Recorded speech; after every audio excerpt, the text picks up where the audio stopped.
All right, good evening. The time is 7 o'clock, and we're ready to begin the August 12th, 2014 regular session number 32 of the Raytown Board of Aldermen. And tonight, the Royals are in first place. Our hometown Royals are in first place. Really glad I could say that tonight, Steve. Going to ask our friend Sue Klotz to lead us in the invocation and Pledge of Allegiance, please.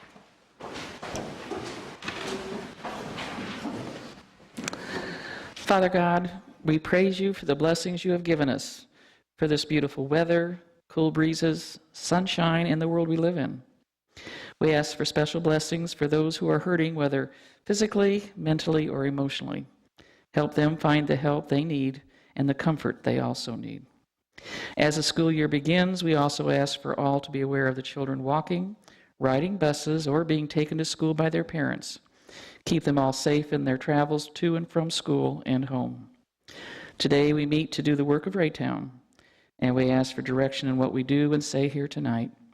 May all that is done be done for the good of the citizens in the Raytown area. Be with each person here as they travel back home to their family and friends, and keep them safe. It is in your name we pray. Amen. I pledge allegiance to the flag of the United States of America and to the republic for which it stands, one nation, under God, indivisible, with liberty and justice for all. Thank you, Sue. You're welcome. Ask the clerk to call the roll, please. Alderman Kramer. Here. Alderman Josh Green. Here. Alderman Azier. Here. Alderman Jason Green. Here. Alderman Emerson. Here. Alderman Melson. Excused. Alderman Ertz. Here. Alderman Van Buskirk. Here. Alderman Mock. Here. Alderman Lightfoot. Here. All present. We have a quorum with the exception of Ms. Melson, who is excused. We have a proclamation that would go to Dr. Don Weeks. I have that. I will give that to her. I do not see Don in the audience. But again, recognizing Dr. Don Weeks for the 2014 MML Civic Leadership Award as recipient from this city. So a lot of hard work went into that, and I'll give that to her at her August 24th reception. This time we'll ask for public comments. Would anyone in the audience? I don't have a sign-in sheet, so you do, though. Yeah, I'm sorry? Okay, Vicki Turnbow? Who doesn't know Vicki Turnbow in this room? So you're Vicki Turnbow. Thank you.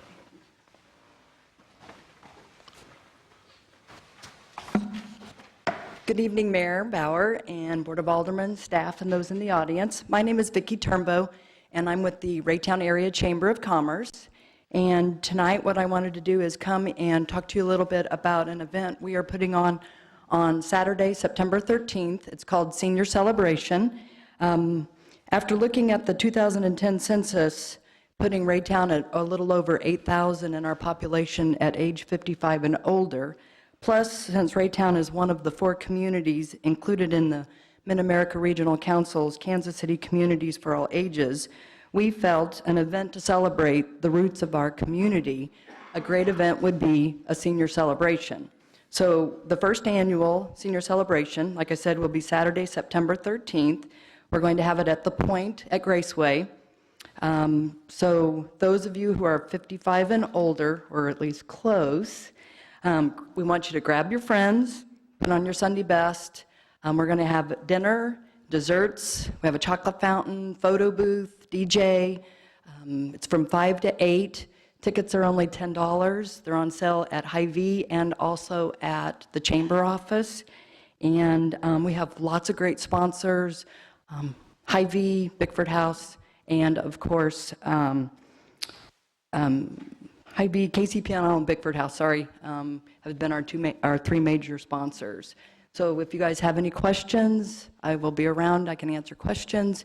And like I said, we feel that this is a great way to celebrate the roots of our community, our seniors that are our history and all of that. So thank you very much. Perfect. Thanks, Vicki.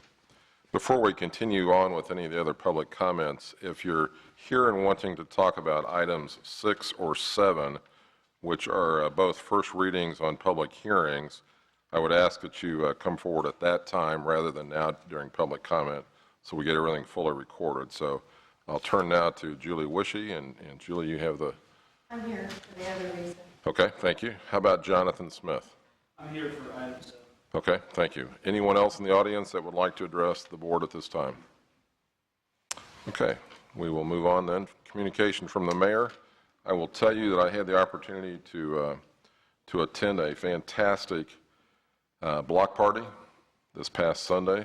It was a lot of people having a great time in our city. I think that we've already posted that on our city website as well, but it was fun, and I would encourage any number of neighborhoods in our city to have these. It's a time to get together.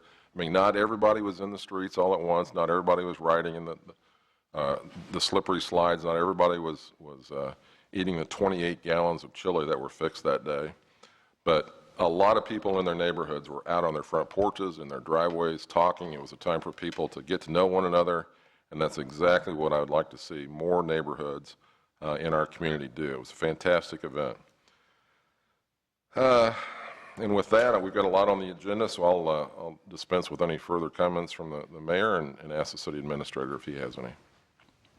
Good evening, Mayor Bauer, Board of Aldermen. I'll pass it tonight. No report to present. Okay, thank you. We'll go to committee reports. We'll start on my left with Mr. Mock. Yeah, Council on Aging will be meeting on August 21st at 4:15. Thanks. Here at City Hall. Mr. Lightfoot. The Legislative Committee did meet today, earlier today. We talked about current legislation that could affect the city of Raytown. We'll have more discussion on this at the upcoming board meeting. Also, the Government Relations Committee with the Chamber of Commerce will be meeting this Friday morning, 8 o'clock at the Chamber office. Thank you. Mr. Thank you, Ambassador. Mr. Mayor. Nothing from the Sales Tax Oversight Committee, but I do want to mention that myself, Alderman Lightfoot, Alderman Mock, and Alderman Ertz all attended a meeting for the proposed amendment to the hillside development, which is that area just to the east of Raytown that comes close to Ward 4 and Ward 5 and is impacting some of the people in Raytown. It's where they're doing all the blasting and moving rock from there. And they talked about what they propose for development there in the future and got quite a bit of information. This is something that's going to be going before the Kansas City City Council for their approval, but something that we can certainly have a voice in and have some impact on possibly what happens with that. So, thank you. Thanks, sir. Mr. Ertz? One thing that will be coming soon, although the date hasn't been set yet, but the members of the Super Splash Committee, since the season is winding down, we are going to get together. You'll get an email, and it will be posted on, I'm sure, the website or where we post our normal meetings. So look forward to that coming soon. Ms. Emerson, anything? I don't have a report on human relations, but I did want to mention that the Policeman's Night Out was, I think, a huge success. You had Andy Knoll with his department, the police, and EMS in the fire department, and it was well attended. It really was a good event, and there was a lot of councilmen there and lots of people. Good. Glad you mentioned that. Mr. Azier? I just wanted to pass on thanks from a number of constituents who called me to thank Public Works for fixing the part of the street on Willow and 60th that had caved in a long number of months ago. Both neighbors, which actually included an employee of the Public Works Department, and school district employees that drove over that every day. They're very, very pleased with the job they did, and they wanted to make sure that they thanked the city for that. Mr. Green? Yeah, I'd like to first agree with Alderman Emerson's comments about the night out. I thought it was a great success. I enjoyed my brief time there. Nothing else to report from Fire Board at this time. Mr. Kramer. Nothing to report at this time. Mr. Green. Nothing to report this time. Excellent. Okay. Move to the legislative session then. We've got a handful of items on the consent agenda. Would anyone on this board desire that any one of those current listed consent agenda items be removed and dealt with separately? Motion to approve. Mr. Azar has a motion to approve the consent agenda, seconded by Mr. Ertz. Any further discussion? Call the vote, please. Alderman Azar. Yes. Alderman Ertz. Yes. Alderman Lightfoot. Yes. Alderman Mock. Yes. Alderman Van Buskirk. Yes? Alderman Emerson. No. Alderman Jason Green. Abstain. Alderman Josh Green. Yes. Alderman Kramer. Yes. Sufficient number to pass? Yes. All right, with that, I want to thank Rebecca Klatenoff for agreeing to serve another term on Board of Zoning Adjustment, Kevin Wilson to agree to serve another term as Board of Zoning Adjustment, and he still sits on the Planning and Zoning as the chair, by the way. Terry Copeland for agreeing to another term on the Raytown Park Board, Pat Jackson agreeing to another term on Raytown Park Board, and George Mitchell, the current president of Raytown Park Board, another term as well, in addition to Joseph Jimenez for Planning and Zoning, re-upping, and Steve Myers for agreeing to serve on Planning and Zoning for a longer stint as well. So thank you to all those people. Move to the regular agenda at this time and ask the clerk to perform the reading on item number 2, please. A resolution authorizing and approving the appointment of Paul McKnight, Marcy Schwartz, Bill Zorns, Steve Scott, and Carolyn Brady to the Raytown Crossing Community Improvement District Board of Directors. Any discussion or action on item number 2? Chair will entertain a motion to approve. Second. Mr. Kramer's got the motion to approve, seconded by Mr. Mock. Discussion before we vote. Mr. Ertz. I'd just like to hear what Tom Cole has to say about it, briefly. Mr. We Cole. do have a brief staff report as well, but Okay. you're more than welcome just to approve it without the staff report, I suppose. We didn't know who you were with that goatee, so we weren't Yeah, sure who that exactly. was. Basically, what we're talking about is in February 2011, the Board of Aldermen approved the creation of the Raytown Crossing Community Improvement District to assist in offsetting some of the infrastructure improvements associated with the redevelopment of the former Walmart building to what's now become Sutherland's at 6709 Blue Ridge Boulevard. Typically, when we have community improvement districts, the district kind of governs itself and nominates and approves and votes for its own board of directors. A really unique caveat to the way this particular CID was set up is that they bring the slate of nominees to you for ultimate approval. So what they brought to you in this evening are Paul McKnight, Marcy Schwartz, Bill Zorn, Steve Scott, and Carolyn Bradley, all of which I believe are employees in Sutherland's senior management team. Their attorney, Christine Bushyhead, is also here if you have additional questions about those particular individuals. Mr. Van Buskirk. Could you just reiterate a little bit about who these individuals are? And I would. They're all in Sutherland's senior management team, and I would defer that to Ms. Bushyhead for, in-depth bios on those individuals if that's what we're seeking. Welcome, Christine Bushyhead. thank you. Hello, Christine Bushy, head MKL Law Firm, 2600 Grand, Kansas City, Missouri, 64108. Paul McKnight is the Assistant Comptroller for Sutherland Lumber Company of Kansas City. Marcy Schwartz is also in the executive team, and I'm sorry, I don't know her exact position. Bill Zorn is in the accounting department, and Steve Scott is the president. And then Carolyn Bradley is also in the accounting department. So all of these individuals have been serving since the inception of the CID and have been involved in the certification of the costs and all the follow-up things that need to happen to run our CID. And so we would just like your all's favorable approval of them so they can continue that work. Mr. Van Buskirk. I will make a motion to approve the resolution. Did we already do that? We have one. I think we've already got that, I believe. Oh, We got a you're right. motion We and a do. second. Then I think won't do that. Mr. Kramer offered the motion, and it was seconded by Mr. Mock, I believe. So we'll get you on the next one. I missed that. That's all right. All right, so we've got a motion and a second. Any further discussion on item number 2? Call the vote, please. Alderman Kramer, Yes. Alderman Mock, Yes. Alderman Josh Green, Yes. Alderman Jason Green. Yes. Alderman Van Buskirk, Yes. Alderman Lightfoot, Yes. Alderman Azier. Yes. Alderman Emerson, Yes. Alderman Ertz, Yes. Item number 3, please. a resolution authorizing and approving the expenditure of funds to Electronic Office Systems, Inc. related to City Hall phone system in an amount not to exceed $64,787.30. Andy Knoll is our Public Works Director. Anything to add, sir? This item did come before the Capital Sales Tax Oversight Committee and was reviewed and recommended for approval that it did meet the intent of the sales tax. This is to replace the current phone system here at City Hall that serves upstairs and downstairs for the police department. The current phone system was installed in 1997.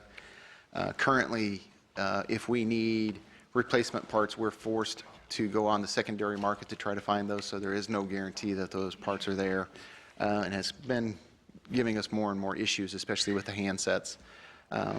So it was determined it's time to replace that phone system because that's our main source of communication with a lot of the public and also with other offices within the city and and outside of the city. So there are 2 parts to that. One is for the equipment, which is the $45,287.30, and then a line item of $19,500 for the installation of new cabling in the city that is required for this new phone system to work appropriately. This is based off an internet protocol phone system, so it requires new cabling, and this should last. The equipment that we're installing, especially the cabling, should be good for well into the future, at least the lifespan of this phone system, if not additional in the future. So here to answer any questions you may have. Any questions of Mr. Knoll? Ms. Emerson? Yes. I see that the phone system, is, what, $46,000, but there's $20,000 for the installation. That just seems awfully high to me. That's for the cabling. They have to run a cable from the information technology room to each location of the phone system and terminate at both ends. So they have to run, I believe it's around 90 of those. So that's a reasonable price to run basically a cable from one location to another. So we think that's a reasonable price to get that actually installed, because they'll have to be above the ceiling working to install those lines. So that's not only upstairs, but that's also downstairs. And they're furnishing the cable. Yes, furnishing the cable and all labor to terminate it and guaranteeing that they're installed correctly. Okay, thank you. And just to add to that, it could be a little bit less depending if we can move some of the furniture out of the way for them, we'll save $3,500 by doing so. So we're going to try to get that done, but we need to make sure we have manpower available when they're installing those lines. So we're going to do our best to make sure we get furniture moved away from the wall so that they can work in those areas. And then if there's any excess left over, it'll go back into the general fund? Yes, Is it goes that back correct? this is actually paid for out of the capital sales tax Capital fund. sales So fund, if there's any okay. savings, it goes back to the fund balance of the capital sales tax fund. Okay, thank you. You're welcome. Mr. Jason Green? Thank you. I think you maybe somewhat alluded to one of the questions I had towards the end of your statements when you were opening up the summary of this. It'll be more than 17 years if this gets approved, correct? I mean, I'm just curious in your mind because you said last time we replaced this system was in 97? Correct. Okay. All right. Secondly, could you just very briefly describe some of the problems maybe you're having now to facilitate changing this system over? Some of the problems we've had, we have lost a power supply portion of the computer that runs the phone system. So Dan Barry was able to source just a power supply that actually fit in there, so he was able to retrofit that, so the entire phone system was down until we got that replaced. The handsets that you actually use to talk on them, the keys stop working, the display stops working, so they have to go buy refurbished handsets. And there's been other times where we've had to call them out to reset the voicemail and just the operating system. And quite honestly, when we talk to the vendor, they're like, I can't believe you guys haven't had more problems with this yet. Oh, yeah. They're looking at us like we're halfway crazy for continuing on as we have been, so. I appreciate So that's some of the items that we've run into. Thanks. Mr. Ertz. Well, now I'm curious even more, but being that's going to be, you said computer, IP, whatever you said, Yes. the cabling. Yes. Will that eliminate long-distance charges because you'll be going through a different system? Our long-distance carrier is Sure West, and we contract with them for, I forget the exact terminology, but basically 2 T1 lines that carry 100 phone calls per each, and we have, I believe it's 5,000 minutes that is just part of that contract. So we don't really get a long-distance bill anyway? No, we don't exceed that. So. Just when Mahesh wants to talk to Jefferson City to send a truck for your money, yeah. Yeah. There you But go. Or use your cell phones are free, yes. Yeah, but as we transition to an internet protocol phone, we would be able to hopefully connect, if we had network connections, with our remote locations to where everybody can actually transfer from, and somebody at EMS at the front office could connect directly to, could transfer a call directly to Public Works front office without having to tell, I'm sorry, but you have to hang up and dial this number. Fantastic. So we would be able, this is one step closer to being able to do that. So the 911 and phones would be also replaced? No, they're a completely different system than 911. 911 They have a handset, so if they need to make other calls, but they have lines that come directly into their dispatch control station that is separate from our phone system, I believe. Do we have a motion to approve yet? Not yet. Do you have one now? There we go. We got a motion and a second for item number 3. Any further discussion? Call the vote, please. Alderman Ertz? Yes. Alderman Kramer? Yes. Alderman Azier? Yes. Alderman Mock? Yes. Alderman Jason Green? Yes. Alderman Emerson? Abstain. Alderman Lightfoot? Yes. Alderman Josh Green? Yes. Alderman Van Buskirk? Yes. Motion passes. Moving to item number 4, please. A resolution authorizing and approving amendments to the fiscal year 2013-2014 budget within the Public Works Department. Mr. Neal, anything you want to add to this one, sir? There are 2 line items that we're projecting out towards the end of the year that we're going to be over budget. One of those is an item where we're going to transfer from within the general fund. We've identified another fund where we're going to be significantly under budget. So that's within the general fund. Those 2 items we're going to take from, we're taking from, I believe it's the vehicle expenses, and we need to transfer that to the professional services line item.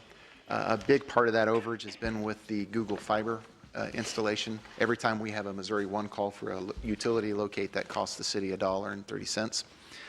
So we're asking for $35,000 to be transferred. A good item with this is we've received about $75,000 in fees from the Google Fiber contractors. So we've more than recouped our expenses, but that goes into a separate revenue account. So we actually have to ask for an increase in this expense account to cover those increased expenses that we've undergone. Then $35,000 will get us through the end of the year. So we're right up against that maximum at this current time, and this will allow us to have enough room to get through the end of it. So we're not necessarily increasing our overall budget in the general fund. We're moving funds around. The second half is in the transportation sales tax fund. We spent more than we had budgeted for salt. We spent about 100, let me see this. We spent $114,000 on salt and chemicals to make sure the roadways were clear this year. We knew we spent more than we had originally budgeted just for salt, but we were hoping we might be able to save in other areas. But then we ran across some issues with some traffic signal cabinets and just the fact that we have a lot of asphalt repairs that have needed to be done, and I don't want to tell our guys to slow down on asphalt repairs.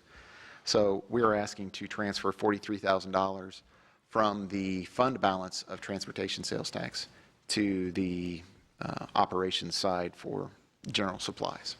Here to answer any other questions you may have. Mr. Ertz? Thank you. Just so I get clear, Google paid us $70,000 in fees to do this work. Correct. It costs us $35,000 on the other side to do the one-call fees, which That's- I'm very well aware of. Yes. So basically, all you're asking for is to take some of that money and to pay for what we did. Technically, yes. Okay. So, but we're not increasing the total expenses expected from Public Works from the budget. We just need to transfer from one line item to another, because we've had savings on the Right. vehicle expense side. Yeah. And then on the second topic, when you said you're transferring from the the transportation sales tax, Yeah, it's all did that go before the committee?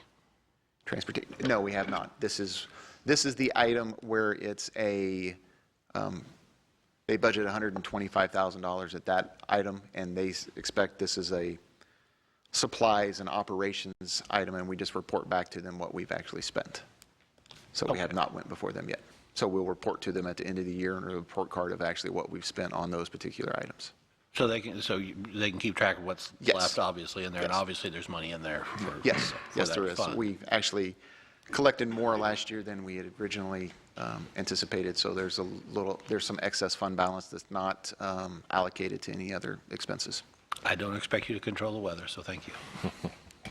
Ms. Emerson? I don't have a problem with the second part, but the first part, it says is likely to go over. That's what I'm trying to do is I'm projecting through the end of the year. I won't guarantee that we're going to be over. If we don't transfer anything, I will be over by the end of the year. I can assure you I will be over by the end of the year, or I'll have to stop spending items. We'll have to stop patching asphalt, stop spending money out of that particular line item. Okay. So I'm just telling you that between now and the end of October 31st, if I don't transfer some funds, I will have to make other measures to get through the end of the year. And you couldn't, when it gets closer to where you're going to see exactly what you need, you couldn't bring that to the board? I would hate to do that because then I would actually be outside of our authority to spend at that point, and I may be getting really close now or may have exceeded that point, and I don't want to get to the point where I've exceeded budgeted amounts. Okay. All righty, thank you. Further discussion, Mr. Azier?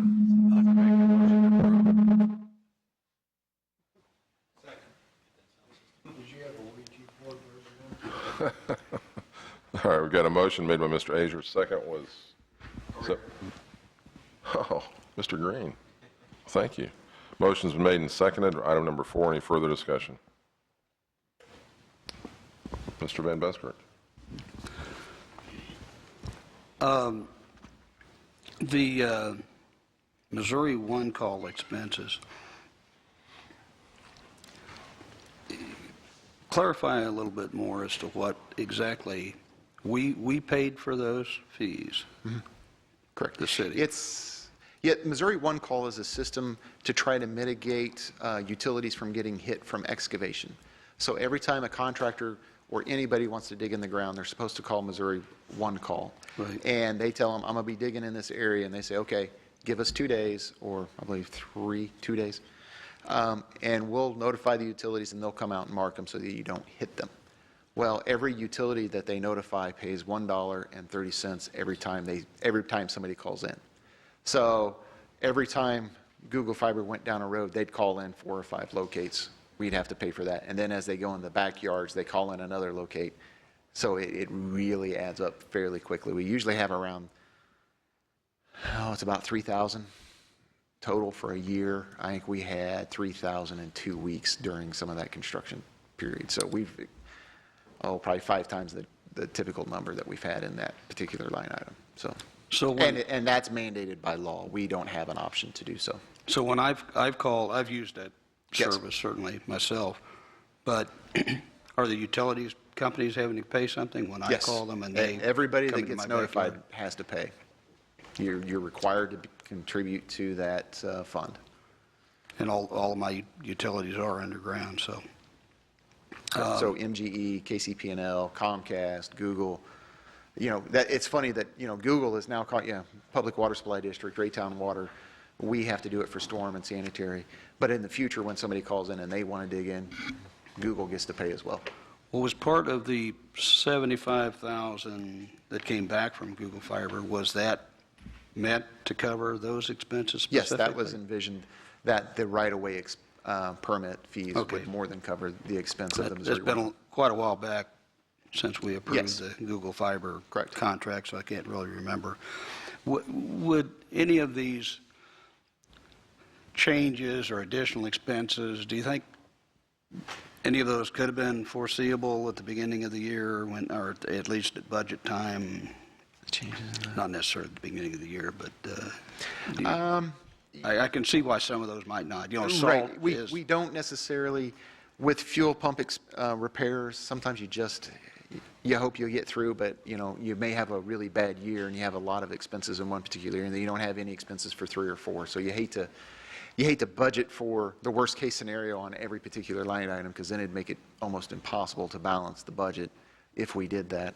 And then also with the one-call expenses with Google Fiber, when we were doing this, Google Fiber was in the area, people were saying we wanted it, but we didn't know they were, really interested in coming this way yet. And then that last one I had with liability insurance you take a guess at it and you go from there, so. Well, I was thinking about the traffic control cabinet repair. Do we have regular maintenance that we do?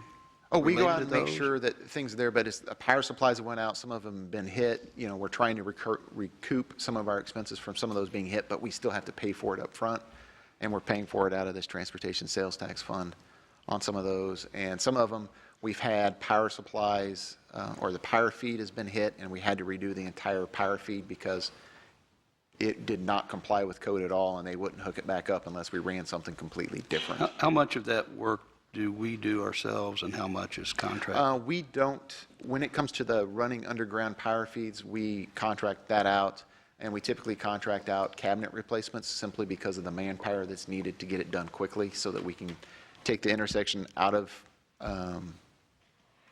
commission, basically set up a 4-way stop and get it back up and running as quickly as we can. So we have somebody else come in and do that work for us. But in terms of day-to-day maintenance, weekly, monthly maintenance, we do all of that ourselves. Okay. So they've really done a great job of picking that up, being trained, being IMSA certified to do that work. We have 3 or 4 people that are capable of doing that, and they've done a really good job of keeping our expenses down on that type of just general maintenance. But when we have to do larger maintenance in terms of replacing a box, we call in reinforcement so we can make sure we get that done quickly and minimize the bad experiences that the public's going to have going through an intersection that's not working. Thank you, Mr. Knoll. Thank you. Any further discussion? Mr. Frazier? Yeah, Andy, are we gaining anything other than the restoration of our old system? Are we gaining? Are we gaining, otherwise, you indicated the things that have been broken down and why it hasn't worked. Well, the last system that was put in place was 1997. Is this system that you're putting in here now going to be a better system, and in what way? Yes, it will be better in that there's more standard features in this particular, the newer. Oh, you're talking about the previous item on the phone system? Right. Yeah, referring back to that, it has more features in the new phone system than the old one. All right, staying with item number 4, any further discussion? I think we've got a motion already, I believe, do we not? Yes.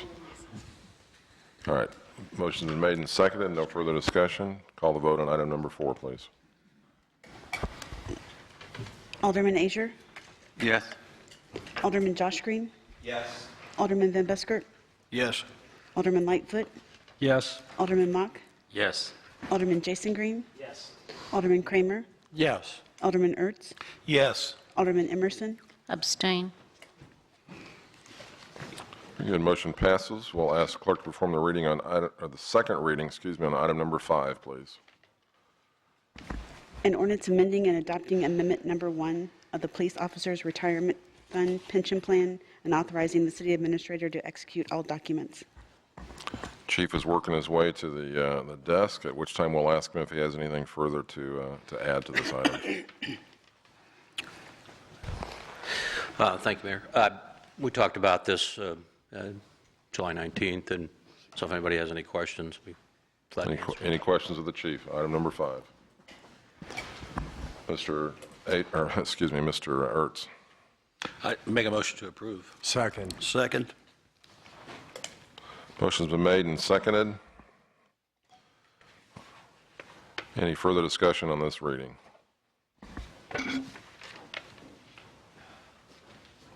No further discussion? Call the vote, please. Could you clarify the second, please? Second reading, the second I heard was from Mr. Kramer. It was a tie between Mr. Kramer and Mr. Van Buskirk. I actually heard Mr. Kramer first, but if you want to give it to Mr. Van Buskirk, he can give him $5, so. I just need you to tell me who the second would be. Mr. Van Buskirk is the second.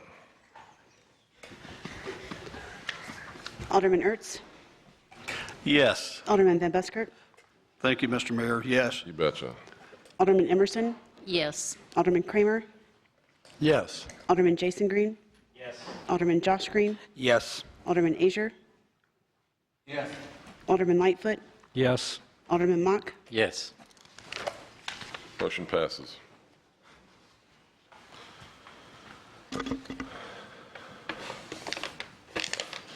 Okay. Item number 6 is a public hearing to consider an amendment to the Raytown City Code regarding nuisance abatement. I ask the clerk to perform the first reading on this item, please. An ordinance amending Chapter 28, Section 28-451, abatement, and Chapter 46, Section 46-58, notice to cut, issuance of tax bill, order of abatement, and order of removal of the Code of Ordinances of the City of Raytown for the purpose of establishing a procedure for reducing nuisance abatement periods in the case of repeat offenses. This time I'll turn to Mr. Benson to introduce the application, please. Thank you, Mayor, and good evening, Board of Aldermen. This amendment relates to the process for abatement of nuisances and long grass and weeds in the City of Raytown. Currently, the City of Raytown uses a 9-day process for removing tall grass and weeds, as well as other general nuisances such as junk, trash, and debris that are, when they're found to be in violation and the property owner doesn't take care of those issues. The process includes notifying the property owner as well as the tenant if they're not the same. And they're given a 4 days to resolve or request a hearing. If the hearing is held or not held, then they have a additional 5 days to remove the junk, trash, and debris, or the nuisance, or mow the grass and tall weeds. If that is not done at the end of that 9-day process, the city issues a work order and has that work done. The amendment we have before you tonight proposes to modify that process slightly, or in actually different ways. One, in that 5-day process, the current city code references 5 business days. We're proposing to amend that to 5 calendar days. The 5 business days oftentimes overlaps a weekend and or holidays, and increases that time frame by an additional 2 to 3 days at time, in effect giving a property owner 7 to 8 days on top of the 4 days. So the amendment before you tonight proposes to change that again to 5 calendar days to keep it at 9 total days. Also, we are also wanting to modify the notification and hearing period. As I mentioned, it's a 4-day notice by which a property owner can request a hearing for long grass or weeds. Oftentimes, again, because of weekends falling into that time period with no mail service occurring on Sundays and at times holidays, that 4-day period isn't necessarily long enough. We're proposing to change that to a 5 calendar day notice period, and then at the conclusion of which then they have 4 days to abate the problem. So we're still staying at the 9 days. We're just flipping the 4 days and the 5 days. Third amendment relates to repeat offenders. Currently, when we have repeat offenders, we go through the same 9-day process each time there is a violation. We've done research with some other cities, and what we found is we are very unique in that process. that most other cities that we found have a reduced time period for abatement for second offenses or more than the first offense. Therefore, we're proposing to amend the process on second offenses within the same calendar year to a 5-day abatement period, thereby removing the 9-day period, and we're going to save 4 days in that regard on repeat offenses. And then lastly, and we currently have this ability, we're just adding it into the section 28-451 and section 4658, which are before you tonight for amendment, is to reference that the city may also issue a citation in addition to these abatement processes that I've outlined before you tonight. Again, we currently have that process. We're just adding wording into that section to reference that the city has the ability, if we so choose, to issue a citation in addition to the abatement processes. So with that, I'd be happy to answer any questions. Mr. Van Buskirk. Well, as you look at the chart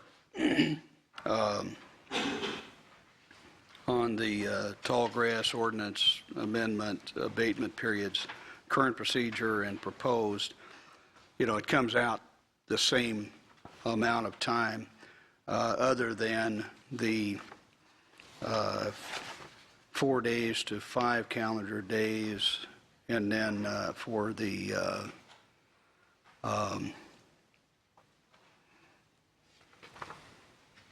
is that the, what did you change from 5 to 4 there? The notification and hearing period right. And the abatement period are switching. And then shorten the other period, is that correct? That's correct. Okay.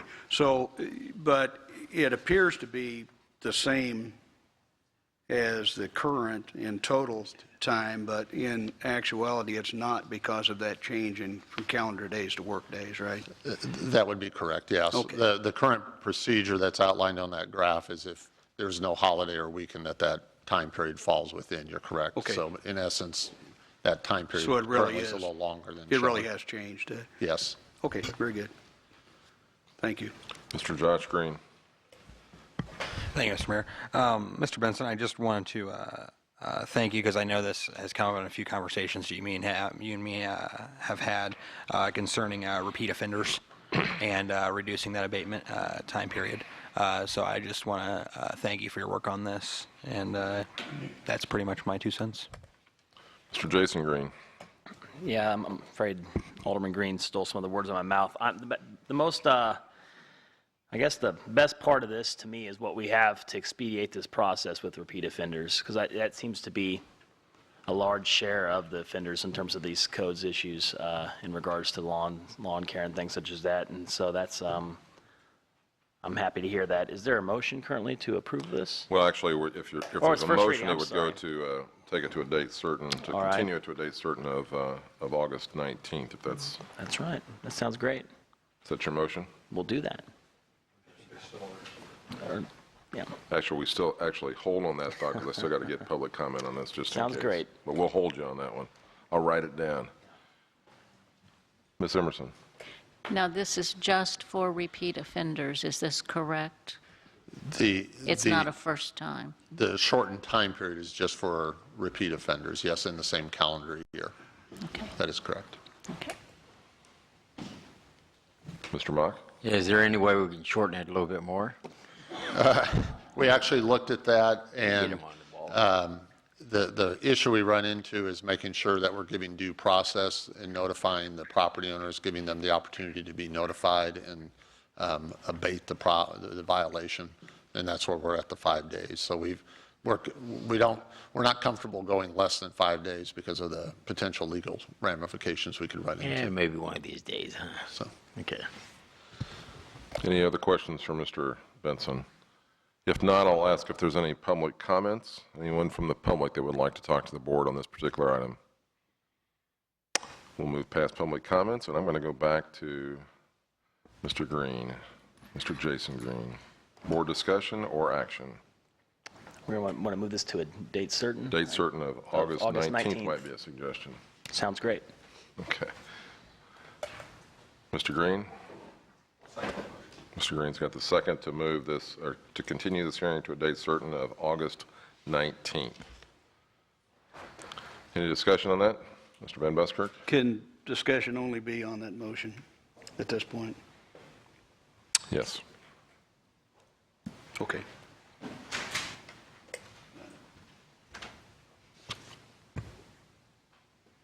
Okay.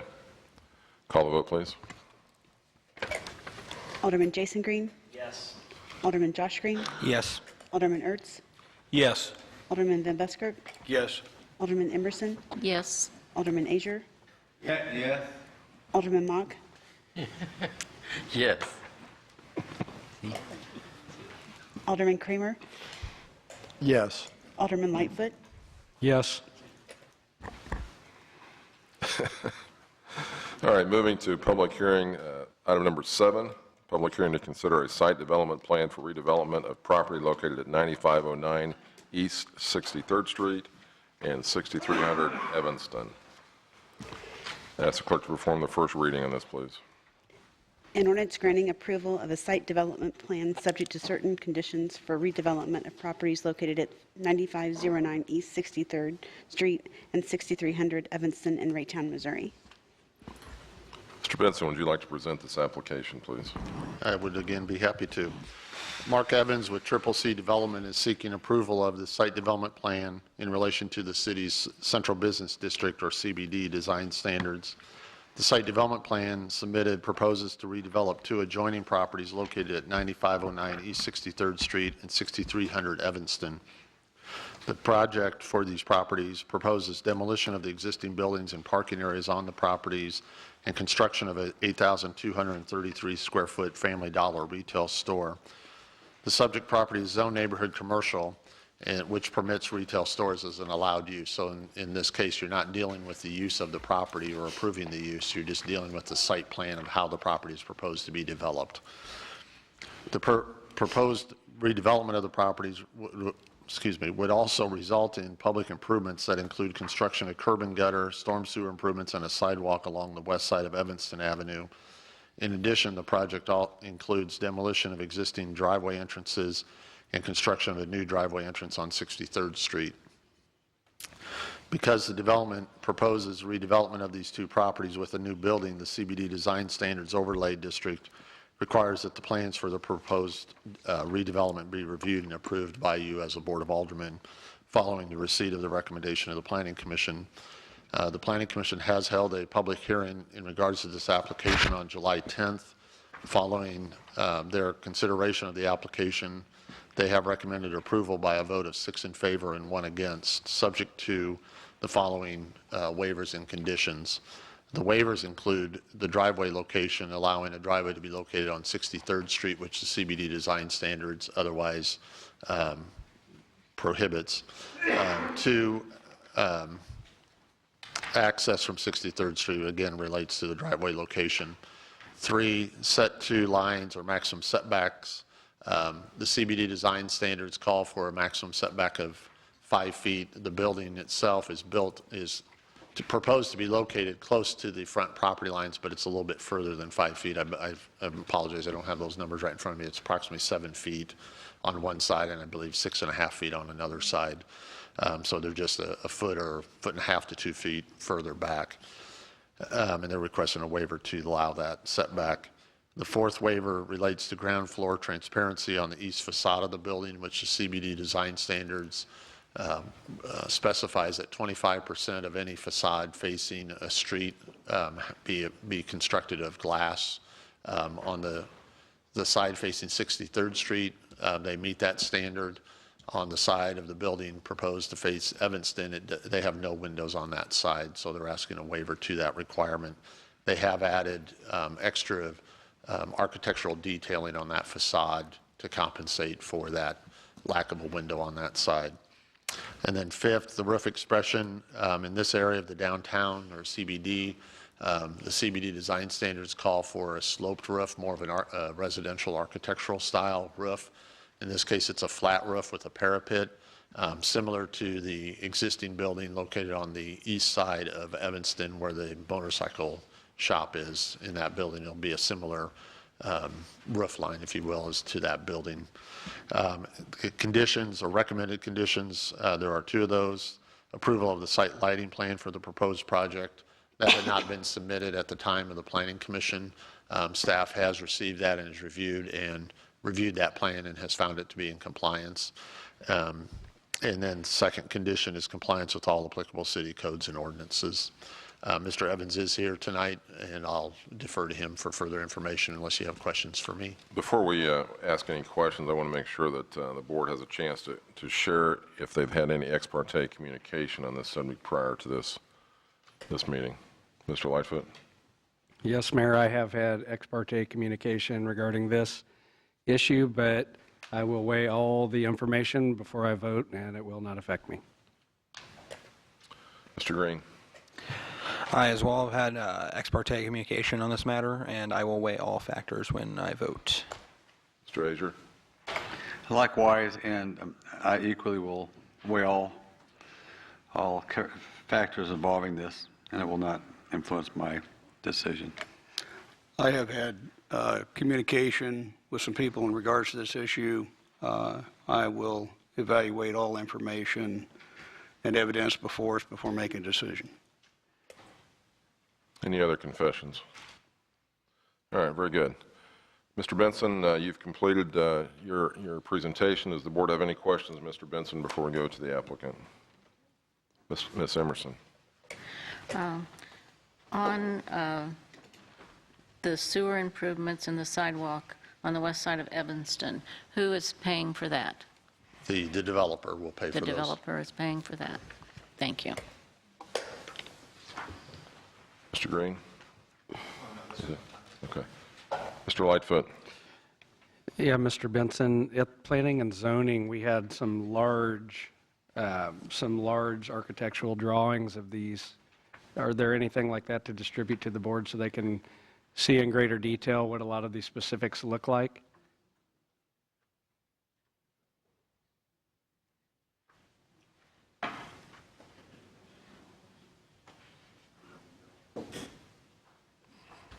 Yes, we do, and I apologize you don't have those before you tonight. If we can track those down for you so that you have those.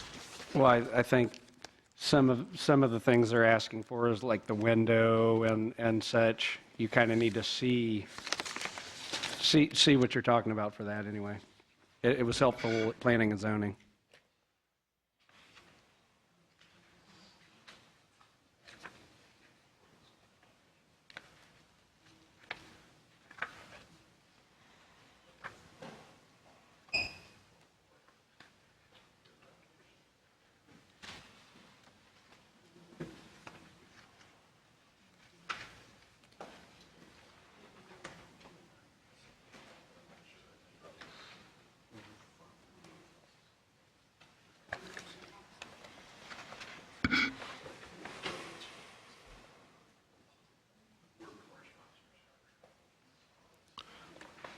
Tempted to turn to our attorney for some jokes right now, but I'm not sure we can do that publicly.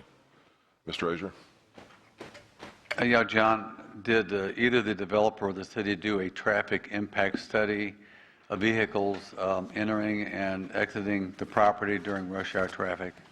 The traffic study was waived because there had been a traffic study done on 63rd Street as part of the downtown streetscape master plan.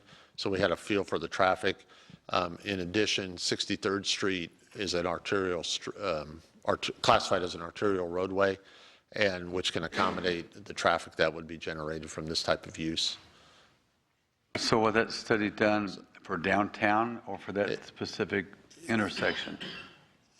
It was done for the downtown as a whole and not for the specific to the intersection. It was looking at the ability, the traffic analysis looks at the ability of the street system to carry the expected traffic.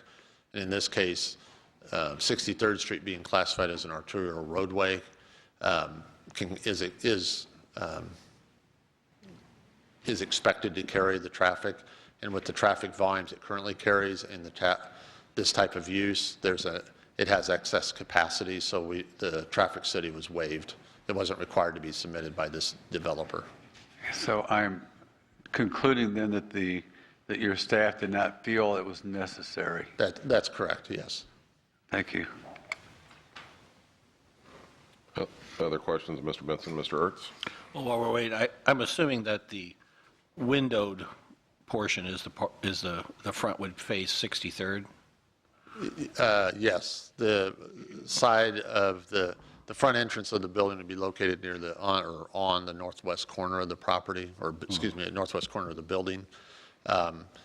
And it would have a window on either side of that entrance, so a portion of the one window would be along 63rd Street facing, and another window would be towards their parking lot, which would be located to the west side. If you're on a corner, you're not going to have glass on both sides if you're going to have retail up to the walls inside of a building. So I think I get kind of, I'd love to see the pictures when they get here. Yeah, Teresa went to go get them, so we will have those for you. Okay. And when you talked about the roof, air conditioning will not be seen and. No, that standard is required, and they will meet that, They're meeting all that those things requirement. like Correct. John, you said they intend to have no glass on the east side? That's correct. Am I correct that in this illustration, we've got Exhibit A, that there is glass shown on both the east, the north, and the west side?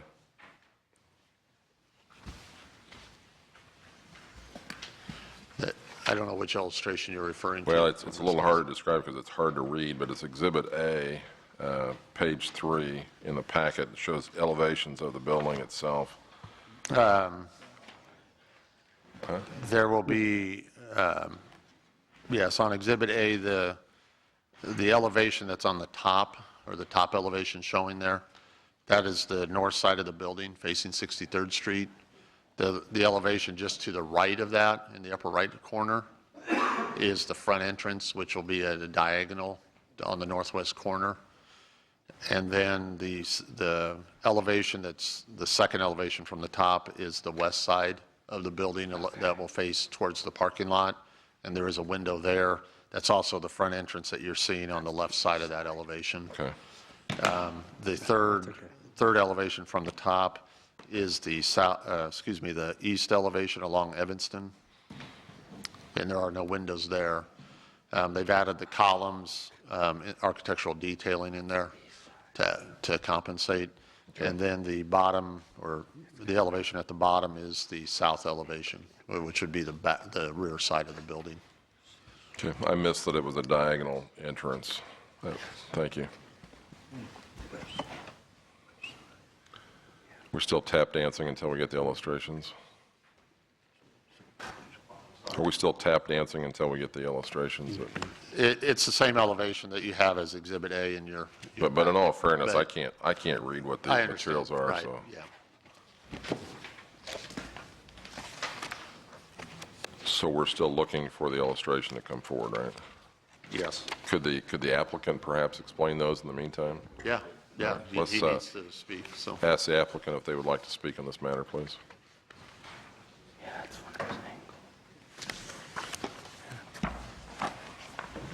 We'll need your name and address, please, sir, at the podium. Welcome.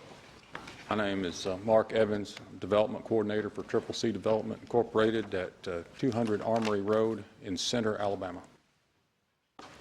Could you help us perhaps by starting off with walking through the elevations, what the materials are on the various elevations, please? Okay, I have the elevations. I believe you have. I do not know, has the board seen this color rendering of? We've got it in our packet, but we're not able to read it. Okay. Or at least I can't read mine. We have. What's that? We have a corner entry building. No. And our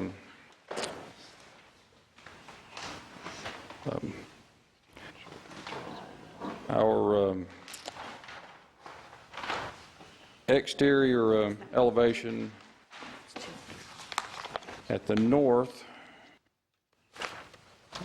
is the short side of the building. Has one triple panel glazing.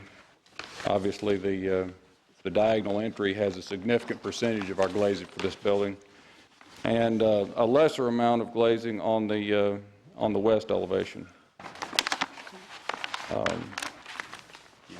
And our east elevation does not have any windows. We have, with this particular floor plan, we have a very limited space available to put exterior windows because the amount of wall space inside the store that's occupied by shelving units, all the way up as far as someone can reach with it. The fact that we have a corner entry store actually knocks a couple hundred feet off of our available floor space, so that crunches things a bit more. The necessity of shifting things, the cash register area around to accommodate that odd dimension there in the front puts further pressure on our interior designers to get all of their products placed that they have to inside the building.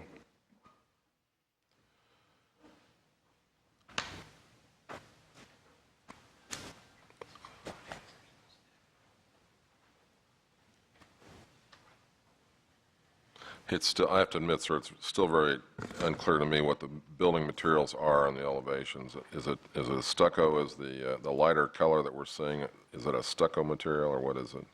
All right, we have 3 different brick colors. One main color brick, a couple of accent colors. Also, we have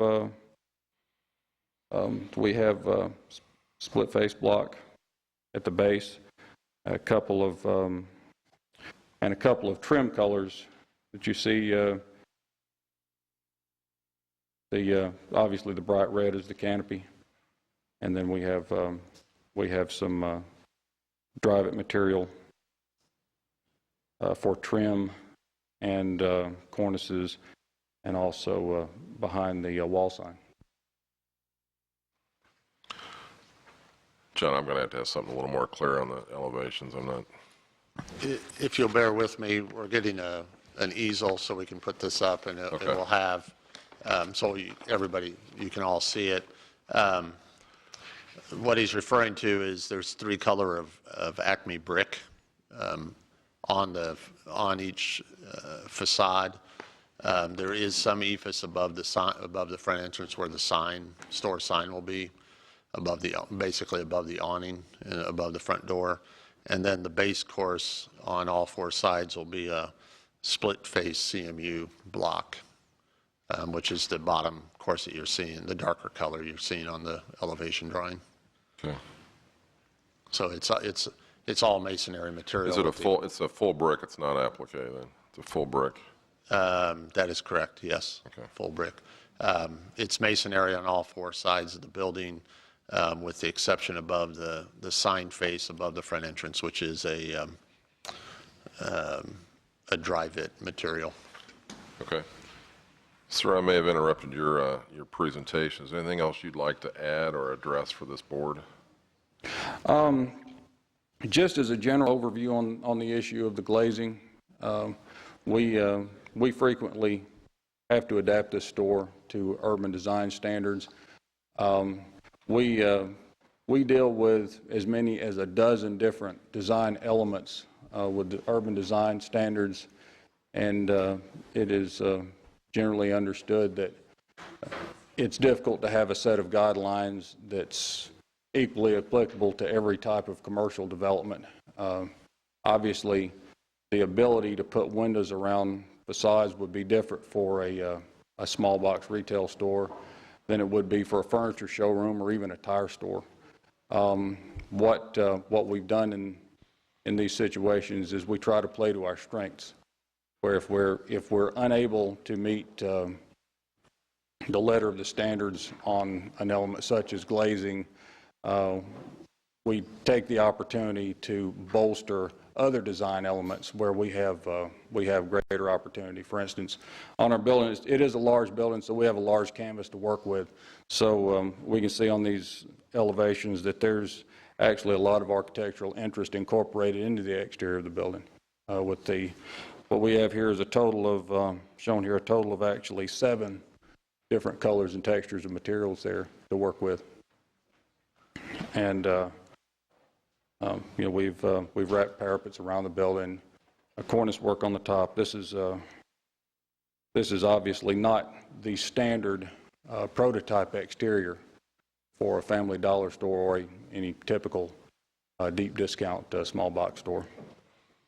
We also, in these situations, are able, because of the size of lot that we have to have for the store, a store this size, are able to often enhance our landscape plan to make up for inability to put as many windows as we would like to put on the side of the building. And our aim is that the overall design meets with the intent of the standards. Okay. Questions in both of the applicant? quality I'm sorry. and I'm sorry, in terms of overall quality of the development. Okay. Anything else before I go to questions for you? No, sir. Anybody have any questions for the applicant? Mr. Frazier. When you chose this site and you chose Raytown, did you have any feeling of what kind of traffic you might generate on a daily basis? Actually, that is something that the corporate office for Family Dollar looks at in great detail. These stores can vary, I know, on an annual basis,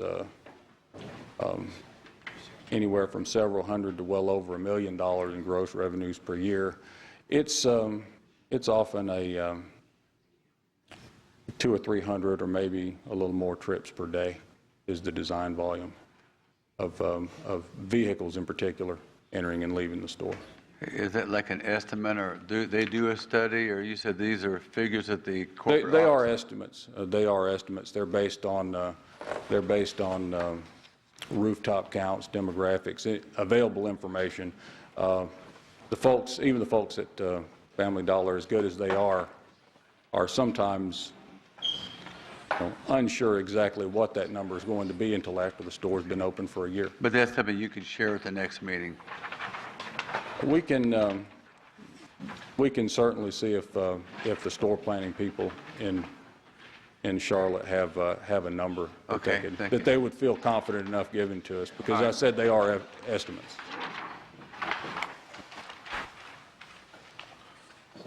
Mr. Green, did you have a question? Jason. Be more than happy to ask. Let's set this aside, everybody good. All right. I had a question about the east side, the side without windows. And I read in the report, Planning and Zoning, that they said there would be adequate lighting provided on that side. Is that correct? Something that Family Dollar's going to do? Yes, we show on this exterior elevation on the east side total of 6 decorative lighting fixtures. I realize they're very small in the rendering, but those are actual light fixtures there. Okay, and the reason I asked, because I know everyone's been struggling with that last visual we had, and so it's the exterior lighting is coming from the top of the building, I assume, correct? There's some pendant signs on the side. Right here. Okay. All right. And you said there's 6 different ones on that side. Is that correct? On that side, that's what's shown by the architect here. Okay. And in addition to the pole-mounted lights. Okay. That we have around the site. Thanks. Other questions of the applicant? Okay, thank you, sir, unless you've got anything to add. No, sir. All right, very good. We'll go to public comment next.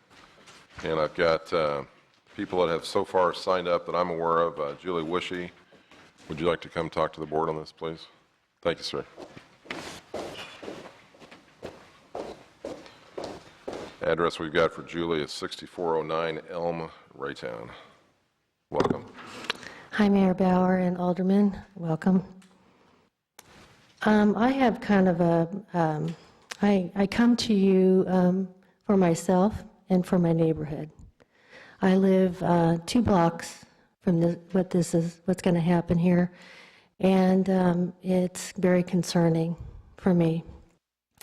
The number one thing I hear you keep bringing up is that is the traffic situation and is this, to me, I feel like it's something that should have been the number one thing you should have checked out first, because it sounds like you have no idea how much traffic comes through that area. We have, on that street, we have the motorcycle shop that sits on the corner.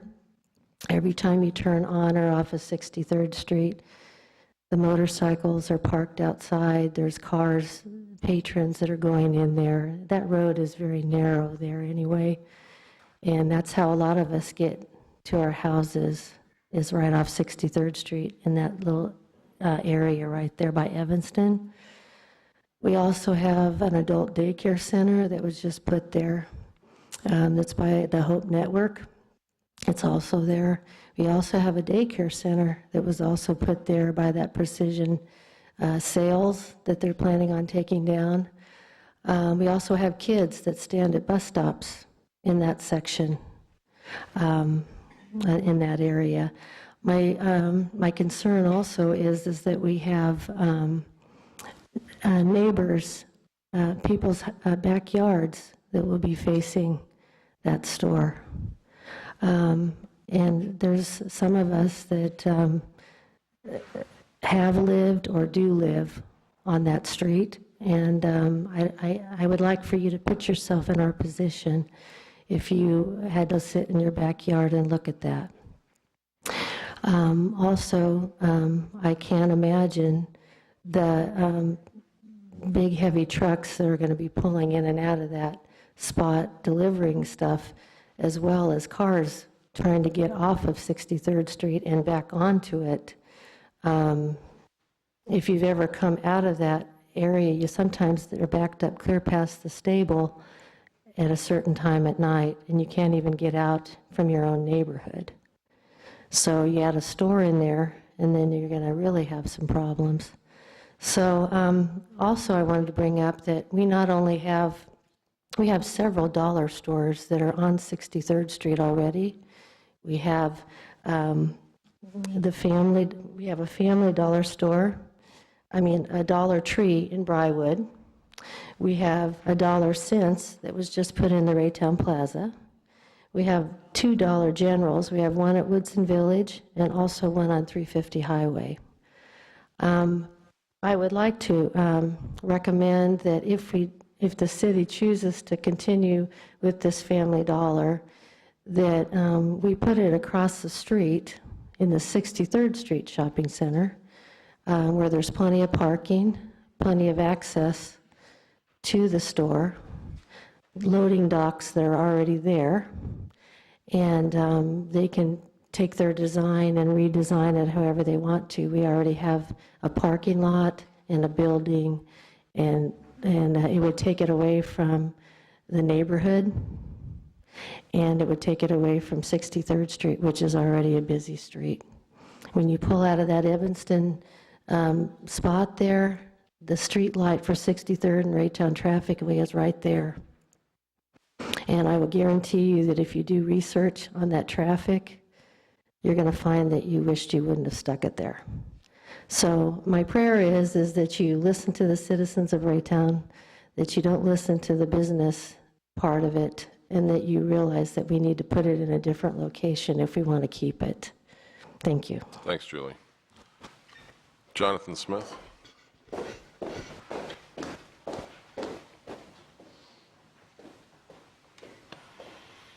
Good to see you again. How's it going? I'm Jonathan Smith. I live at 9524 East 64th Street. I will be the closest property to this Family Dollar, directly to the south. So, Mr. Mayor and Aldermen, basically just some of the same concerns. First is just, a flippant kind of knee-jerk thing. We have open space across the street behind Wendy's. And we have, right now at the intersection 63rd and Woodson, Dr. Hoffman's old office space that is currently occupied and well-maintained. Okay, so half of this, and actually that's where it's going to propose to be built, is on an occupied lot. I've lived there, it'll be 10 years next month, actually. So I guess I have some vested interest. I too am very concerned about the traffic. When I looked at the, I wasn't able to attend the meeting on July 10th, but I was really concerned that we waived the traffic reports. It's hectic, especially in the, the rush hours. I mean, and especially that close to the light. I think it's a very dangerous situation. I mean, I myself have to be hyper vigilant just to make sure I don't get hit or, run into somebody. I mean, it's already a dangerous spot like it is. So that's a concern of mine. Also talking about something, if you read the reports, they talk about these attention to the CBD design standards. And, the first thing it says is, buildings and vegetation should be predominant. And I'm going to argue that there's a nearly 100-year-old tree on the location where the salon and flag store was. It's going to be torn down, all new vegetation put in. I don't think it's going to be aesthetically as pleasing as maybe they're trying to sell us on. So I would suggest we just not go through with it. Like I said, I mean, this is basically my backyard. I'm eating dinner. I would be viewing the backside of this. I'm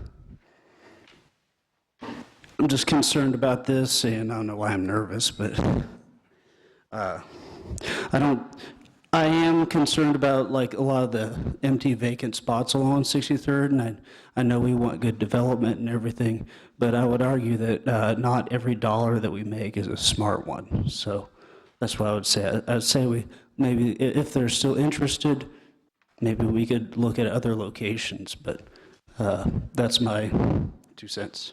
Thank you, sir. Okay, would anyone else in the audience like to speak to the board on this matter this time?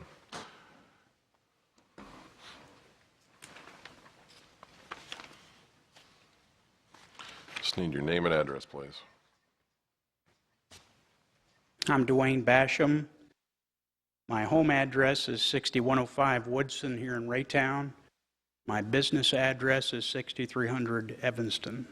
I own Precision Electrical Sales.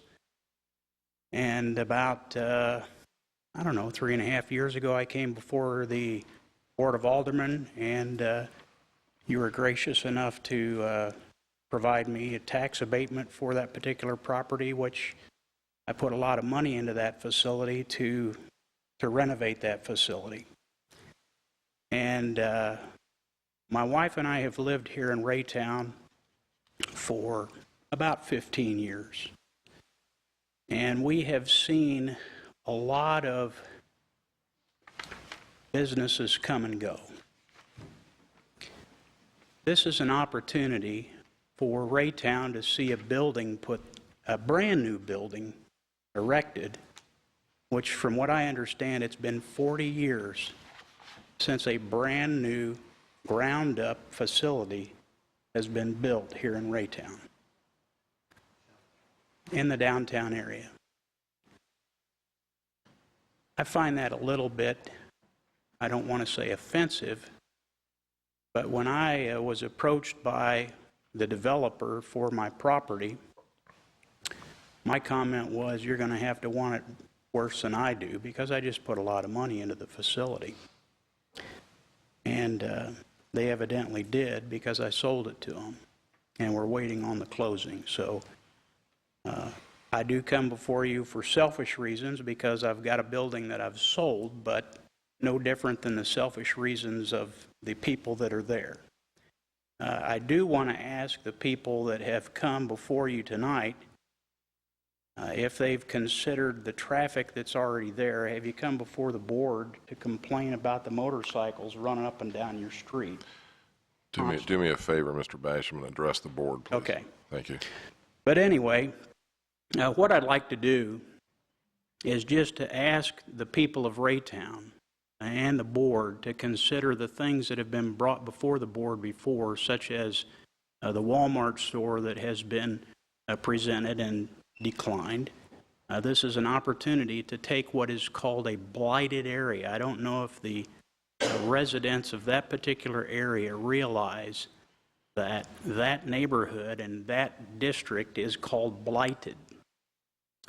This is an opportunity to take a blighted area and put a very nice facility there that is going to bring business to Raytown, that is going to clean up that corner and provide possibly the beginning of something good for the downtown area.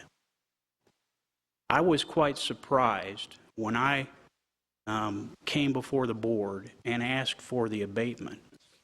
I was not aware that that abatement was for blighted areas because I didn't view the area as blighted. But evidently, the city of Raytown and whoever came up with the abatement saw that as a blighted area. And when I received the photographs of 63rd Street from the east and from the west, I saw it for the first time as a blighted area. I didn't see it. I saw it with a jaundiced eye because I bought the property to improve it. But when I saw the photographs of how that street looks, I too believe it's blighted. And Raytown needs to understand that there are companies like Family Dollar that want to come in and improve the area. And I truly believe that having that store there will improve the area, the entrance to the downtown area of Raytown. And hopefully, I would like to see other people take off on what they're doing and say, hey, this looks great. Let's continue on and develop this downtown area and make it something that all of the residents of Raytown can be proud of. That's all I've got to say. Thank you, sir. Appreciate it. Anyone else? Mr. Kanabe?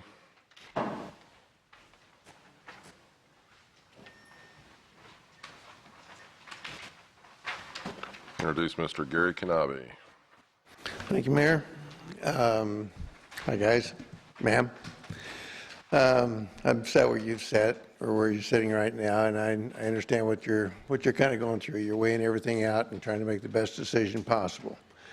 One thing I can say, well, first of all, I need to give you a little background. I've been selling real estate in and around Raytown for 43 years. I've lived in Raytown for 55 years. I have seen a lot come, and I've seen a lot go.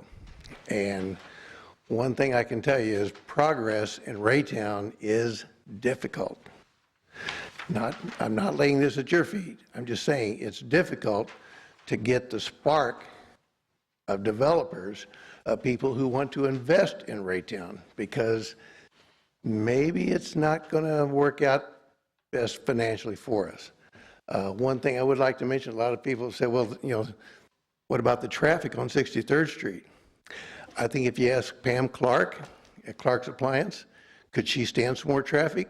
She would jump up and down. If you would ask any of the restaurants, if you'd ask anybody, the bank put a sign out saying, hey, we're open, we're here. They would love to see more traffic. If you go around to different communities around this town, I remember about 5 years ago, I was in Overland Park, and I turned a corner, and there was a 4-lane street with nothing but lights and plowed ground. And I thought, what in the world are these people doing? Why would they put a 4-lane street and nothing but plowed ground around it? And you go out there today, and there is business after shopping, after office building. They planned ahead to get something done. And they generated and tried to cultivate businesses. So, best analogy I can give you is I was at a wedding about 3 weeks ago. There's a little girl out there. She's about 6 years old. She was just full of life, just dancing and just beautiful. But the dress that she had on was just a little bit too long, and she'd just get to whirling, and all of a sudden she'd stumble. And she'd get up and she'd do it again, and she'd stumble. So all I've got to say is, quit tripping over your dress, and let's get some progress going in Raytown if we can. Thank you. Mr. Kanabe, I do need your address, please. 6811 Proctor. 6811 Proctor. Thank you, sir. Anyone else? Would anyone else in the audience like to talk to the board on this particular matter at this time? Okay. Come forward, please.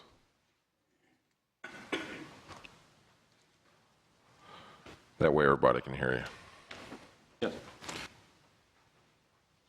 If I may, I'd like to readdress a couple of the comments that have been made on the situation with the traffic.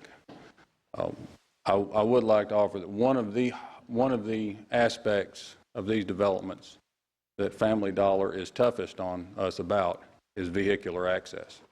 They have their own traffic department. They are very stringent on the requirements for access for the customers, ease of access, ingress and egress, right turns, left turns, multiples, ingress, egress points.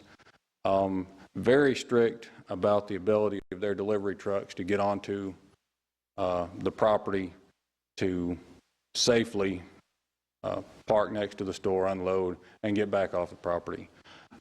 Even the access and convenience provided to the garbage truck, they actually have their own trash department that reviews our site plans to ensure that we provide quality trash collection for their store. The best testament I can offer to the board that this site will be able to accommodate the traffic to and from the store, the fact that Family Dollar approved our site plan and allowed us to go forward with this development, because they have shot down many good sites that we believe were good sites just because they didn't like the way the traffic setup looked to them. They're not shy about turning a site down over vehicular access. On the quality of the design and the impact on the neighborhood, we believe that the positives that this development will offer to Raytown far outweigh any negatives. And I can assure the board that from any angle, north, south, east, or west, Raytown will see 4 quarters of good quality design and construction. The best in the business as far as we're concerned. These stores, the newer ones, the ones that we develop now, are typically leased for 15 years. They are traded to and among real estate investment trusts, just like securities, like corporate bonds. And for that reason, both Family Dollar and the potential investors are very tough on us in terms of the quality of our design and construction, all the way from the inception of the project until the final punch list.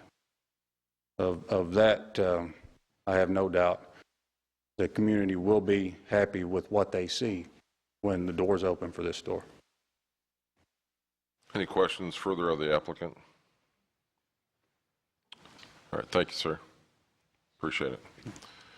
John, we'll go back to you. Mr. Benson, anything you'd like to add? Additional staff comments? Yes, I do. In a few of these pertain to the comments you heard from the audience. As far as the use of the property and for a retail store, whether it's Family Dollar or any other store, as I mentioned earlier, the zoning of the property is neighborhood commercial, which allows a retail use. This use has the right to go there. We cannot say no to that use at that location. This is not an application that the city went out and sought and brought to the city. This is the Family Dollar, in this case, coming to the city wanting to build on this location. We did not suggest it at this location. They found it on their own. The CBD design elements, I mentioned earlier about a few waivers they're asking. What I failed to do, and I want to walk through that if you'll give me a few minutes, they are complying with the vast majority of the CBD design standards. I want to make sure there's no misconception about that. They're not complying with the CBD design standards. They are with the exception of those few waivers I mentioned. and I'd like to just, as I mentioned, walk through those. The location of the parking facilities, the CBD design standards stipulate that the parking should be located to the rear of the property or at least to the side of the building. They can't place it, because it's a corner lot, they cannot place the parking to the rear, so it's going to be to one side or the other. The CBD design standards also stipulate when it is to the side, additional landscaping be installed between the parking lot and the street, in this case 63rd Street. The landscape plan, they are proposing to add proposing to add that landscape to meet that requirement. The consolidation of parking facilities, we did discuss with them of cross-access with the property to the west, which is an office building. Because of grade issues, they cannot make that driveway connection between the two parking lots without getting onto the adjoining property to regrade part of their parking lot, which is, and therefore it's not feasible right now. What they are doing at our request is dedicating a cross-access easement from their driveway on 63rd Street to that west property line. So at a future date, if and when that property to the west redevelops, that cross-access can be, they can consolidate parking lots and have cross-access between them. That will help with traffic flow on 63rd Street as well. The location of the driveways, as I mentioned, they have submitted a letter requesting a waiver to that requirement so that the driveway can be located on 63rd Street. Parking lot landscaping, they are proposing landscaping within the parking lot islands in accordance with the CBD design standards as well as the city's landscape requirements. Pedestrian connections, they are complying with that requirement with a sidewalk or a connection from the sidewalk along 63rd Street to their front entrance of the building. Blocks, crosswalks, and intersections does not apply because it's a one property being developed in this case. Through block passageway does not apply, again, for the same reason. Site landscape areas, they are complying with our site landscaping requirements. The gentleman that lives to the south of the property on 64th Terrace, they have added landscaping along that south side of the property for additional screening to those properties to the south, both at the request of at the requirement rather of the CBD design standards as well as at staff's request to add some additional along the south side of the building to screen that delivery area where the trucks will come in and deliver. Street trees, they are proposing trees along at different intervals in places on the site. They cannot be street trees in the street right-of-way because of underground utilities as well as overhead utilities, so our existing utilities prevent them from putting in the street trees, but they have added trees on their property adjacent to 63rd Street particularly, as well as near Evanston on the southeast corner of the property. Site lighting, as I mentioned, and it was what question Mr. Alderman Green had about the lighting on the exterior of the building. They have provided a photometric plan that complies with the city regulations and are in the type of ornamental lighting on the building that complies. Sidewalk paving, as I mentioned, they're installing a 5-foot sidewalk along Evanston, as well as sidewalk up to the building from the sidewalk on 63rd Street. The bike lanes is another CBD design element. That's not, because of the size of the project, it's not feasible to have them put in a bike lane for just their frontage on the property. So that's not applicable in this case. Site furnishings, that's an optional requirement. They are not proposing site furnishings in this case because our regulations just stipulate when they do, it has to be a durable, higher quality so they last. So that's not applicable in this case. The same with the courtyards, plaza, and open space, as well as the town square gateway. This site is not applicable to those two standards. Prominent entrance, they do comply with that regulation or requirement of the CBD design standards with elements they're putting around their front entrance. The set 2 lines or maximum setbacks, as I mentioned it was 5-foot setback. It's a maximum of 4-foot setback. They're requesting a setback of 6.09 feet from 63rd Street and 7.1 feet from Evanston. Staff feels they're meeting the intent of that regulation, even though the building is set back a foot or a couple feet to 2 to 3 feet further back, but they're still meeting the intent of that regulation. Ground floor transparency, which is the 25% transparency along 63rd Street, which they comply with. they're asking for a waiver to that requirement along Evanston that we discussed earlier. Weather protection, storefront and building facade composition and ground level details,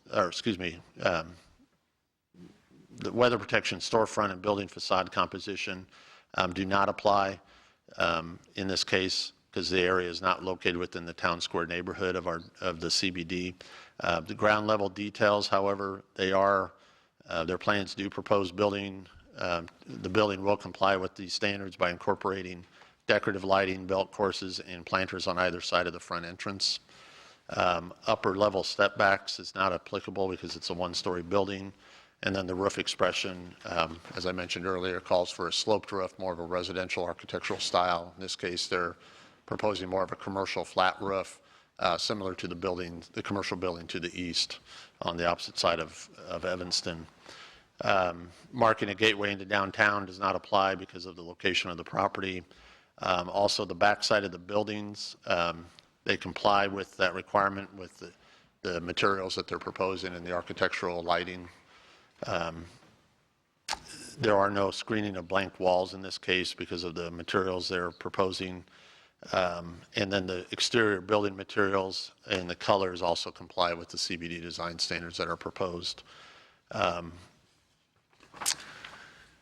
In regards to the traffic issue, I'd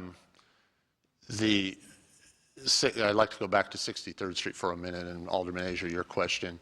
63rd Street can carry more traffic than what it's currently carrying, and that's why the traffic study was waived, or traffic analysis was waived, because we know we have excess capacity on 63rd Street, and this type of use will not fill that up or exceed that capacity. Also, the neighborhood to the south may generate some traffic, and I say the key word there is generate. Neighbors or residents living in that area may come to this store, so people living closer to the store may see some increased traffic of shoppers coming to the store. Those are their neighbors coming to the store or to and from the store. People outside that area are not going to come through that neighborhood because they're going to go down 63rd Street to Raytown Road or 63rd Street to Blue Ridge Cutoff, because people follow the arterial roadways to get to the stores, and that's again part of the reason the waiver was granted for the traffic analysis. I believe that's all I have, unless you have questions for me. John, I do have one quick one. Mr. Smith mentioned a large old tree. What's the approximate location of that as it relates to the new site, and is there any way to maintain it? There is no way. We looked at that, and there is no way to maintain it. It's in the middle of the parking lot, of the proposed parking lot.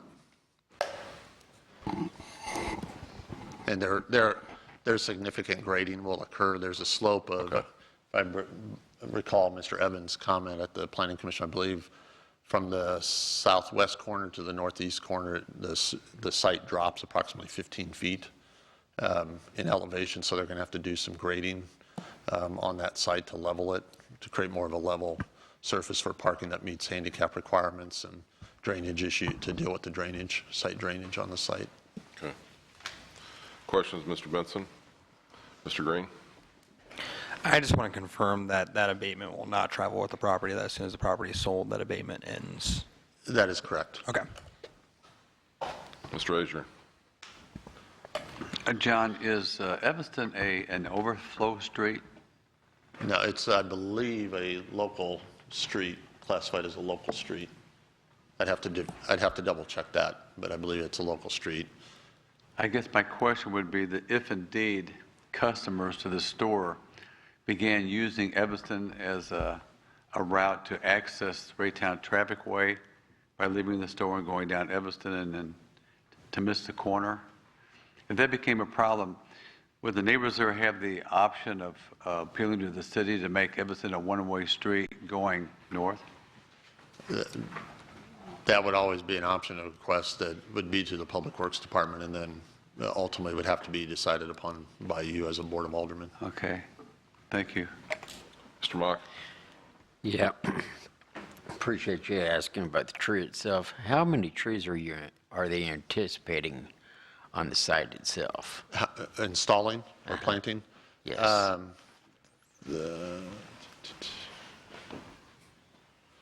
They are proposing to plant 6 trees. They're required to install 3, and they're proposing 6.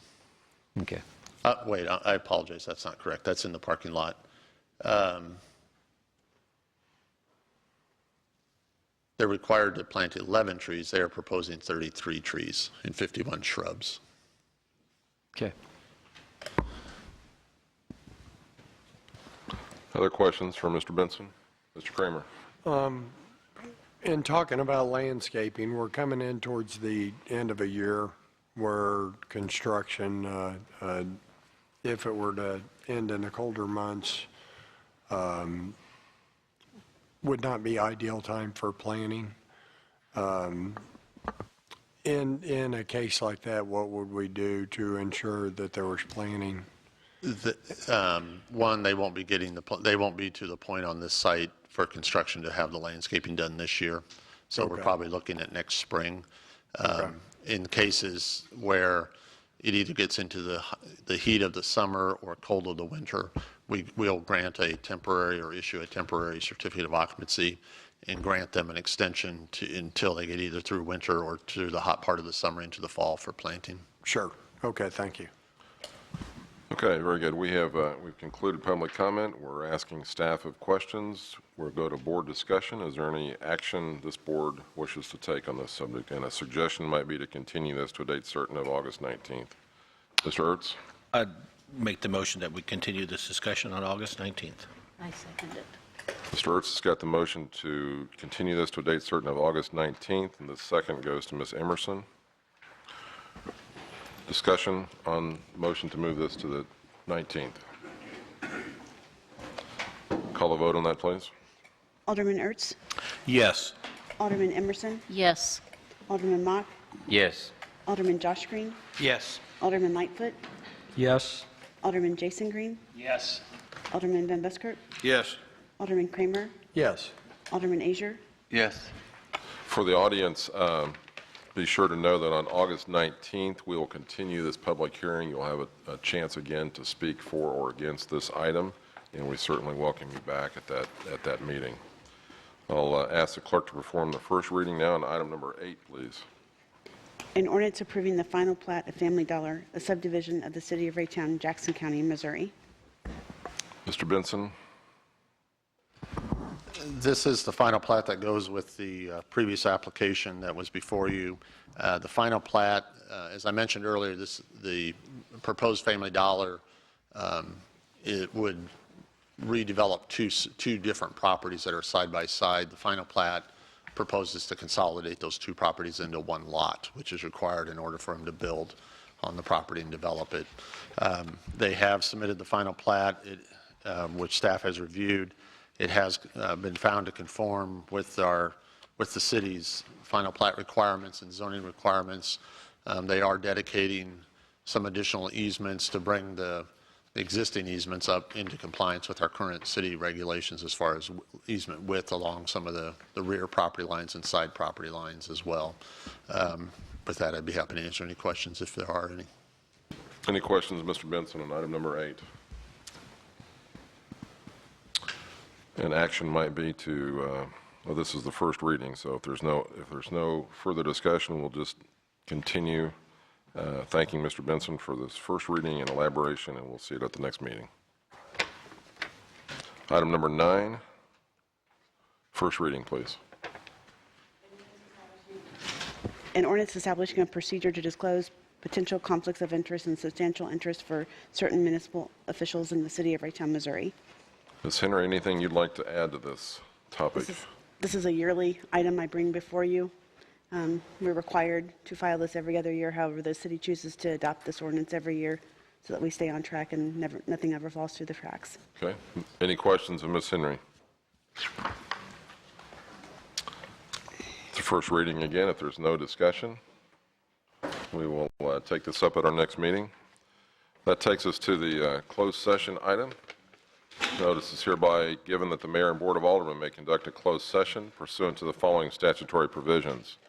Paragraph 610.021, subparagraph 3, hiring, firing, disciplining, or promoting of particular employees by a public governmental body when personal information relating to performance or merit of an individual employee is discussed or recorded, and/or paragraph 610.021, subparagraph 13, individually identifiable personnel records, performance ratings, or records pertaining to employees or applicants for employment. Do I hear a motion to go to closed session? Mr. Kramer's got the motion to go to closed session. Second by Ms. Emerson. Call the vote on closed session, please. Alderman Kramer? Yes. Alderman Emerson?